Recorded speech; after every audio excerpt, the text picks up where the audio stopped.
Growing up in the South with 9 siblings, we abandoned our shoes every summer. Besides a stubbed toe now and then, the only real danger was attracting a parasitic hookworm from stepping on dog poop. A hookworm enters your foot and travels up your leg to your intestines, where it feeds on your blood.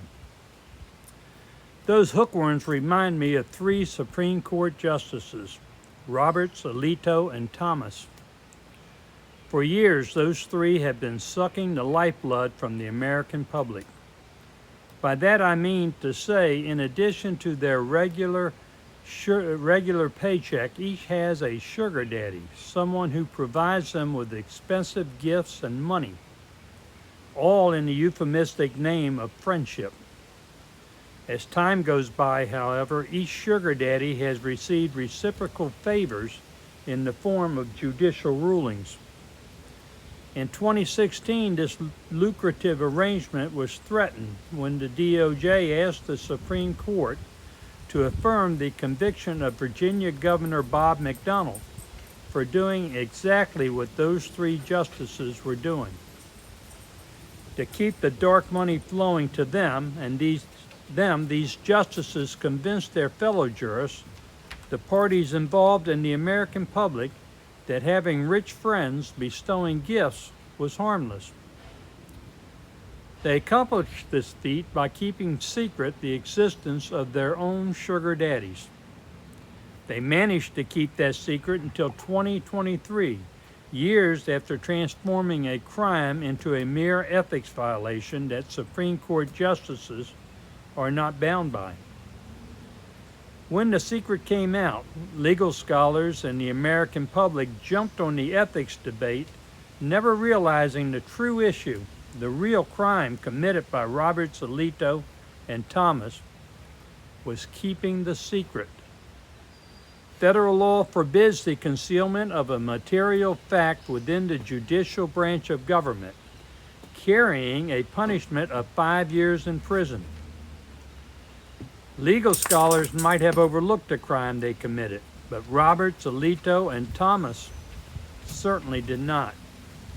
Their crime became discoverable in 2023 during the last months of the Biden administration.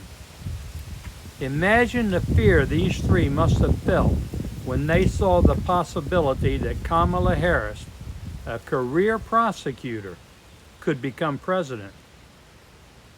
To save their asses and keep the dark money flowing, these justices had to get Trump reelected.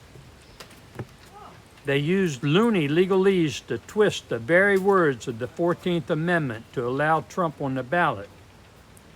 They abandoned the traditional rule that no man is above the law and granted Trump immunity for committing past and future crimes. Now a new threat to their freedom has arisen. Trump could face impeachment if the Republicans lose the midterm elections.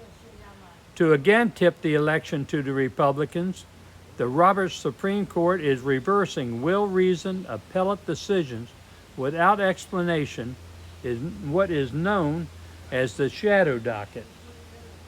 Recently, they have allowed an illegal, discriminatory, gerrymandered redistricting map in Alabama, hoping to benefit Republicans and keep Trump in power.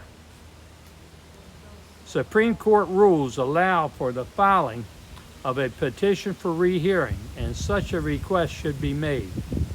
As grounds for this request, Roberts, Alito, and Thomas must be exposed for their criminal acts.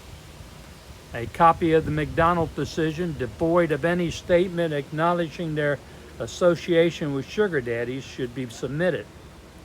A summary of the many acts of loony legalese and deviation from settled law should be submitted as proof of their efforts to illegally shield themselves from justice. John Roberts recently said the public is wrong to call him and his fellow jurists political actors.